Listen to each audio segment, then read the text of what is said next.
नमस्कार। आज हम बात करने वाले हैं ऐश वेंसडे यानी राख बुधवार की।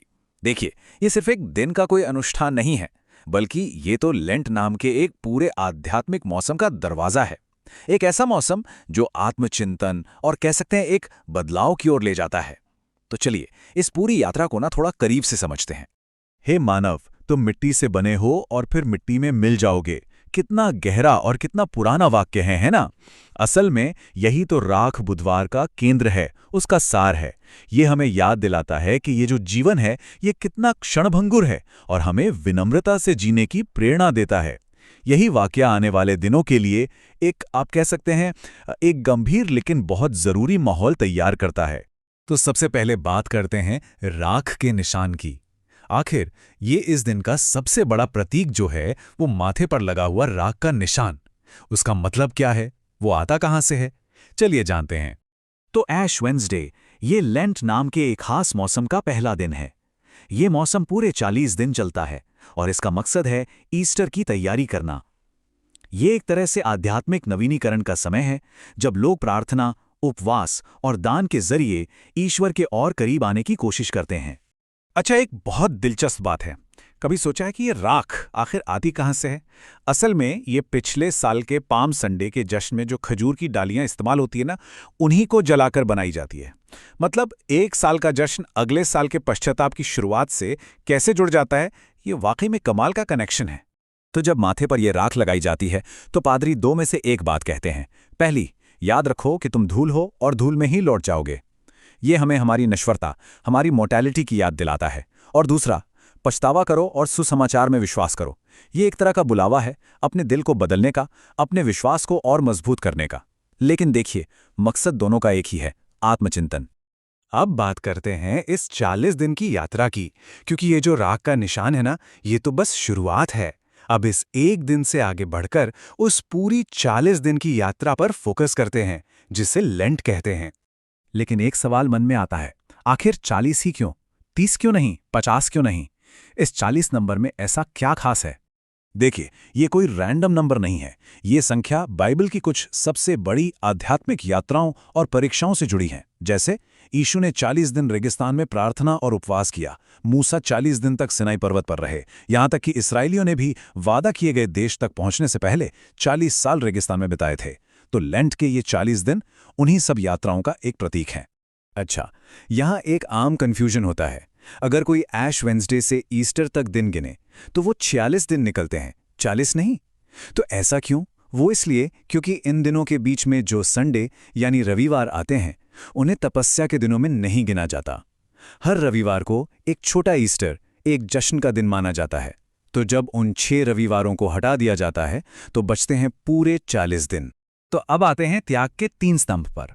सवाल यह है कि इन 40 दिनों में आखिर किया क्या जाता है? असल में लेंट का पूरा अभ्यास 3 मुख्य स्तंभों पर टिका है, जो एक तरह से आध्यात्मिक विकास का फ्रेमवर्क तैयार करते हैं। और ये 3 स्तंभ हैं: प्रार्थना, उपवास और दान। प्रेयर, फास्टिंग और आर्म्स गिविंग। ये तीनों मिलकर ही आध्यात्मिक नवीनीकरण का ढांचा बनाते हैं।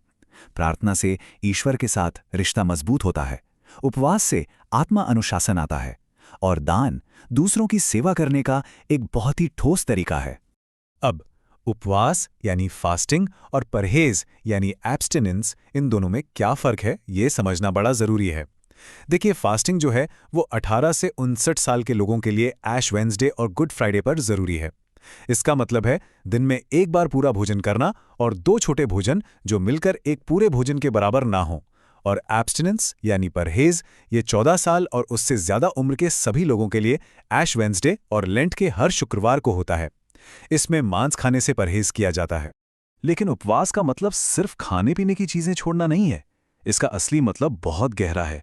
जैसा कि बाइबल में यशाया की किताब में लिखा है, असल उपवास है अन्याय के बंधनों को खोलना। मतलब इसका असली मकसद है बुरी आदतों को छोड़ना, जैसे किसी की बुराई करना या बहुत ज्यादा स्क्रीन टाइम बिताना। मतलब कोई भी ऐसी चीज जो एक बेहतर इंसान बनने से रोकती हो। और यहीं एक बहुत ही जरूरी बात आती है। उपवास और दान का आपस में बहुत गहरा नाता है।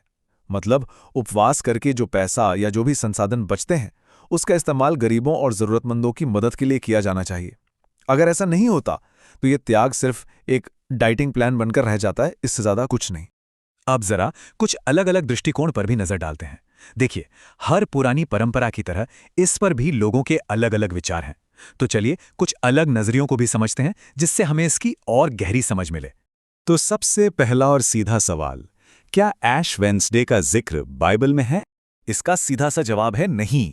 इस प्रथा का उल्लेख बाइबल में नहीं मिलता है।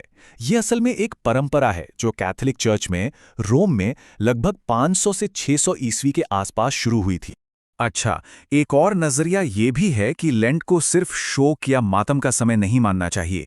कुछ ईसाई ये तर्क देते हैं कि क्योंकि यीशु आध्यात्मिक रूप से हमेशा मौजूद हैं, तो इस मौसम में सिर्फ दुख नहीं बल्कि एक तरह का आनंदपूर्ण उत्सव भी होना चाहिए, पछतावा के साथ साथ।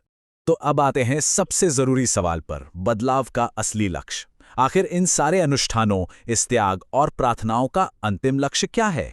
ये सब हमें ले कहाँ जाता है? इसकी तुलना ना अक्सर पतझड़ के मौसम से की जाती है। सोचिए, जैसे एक पेड़ अपनी सारी पुरानी सूखी पत्तियां गिरा देता है। क्यों? ताकि नई कोंपलें फूट सकें, नई शाखाएं निकलें और एक नया जीवन शुरू हो।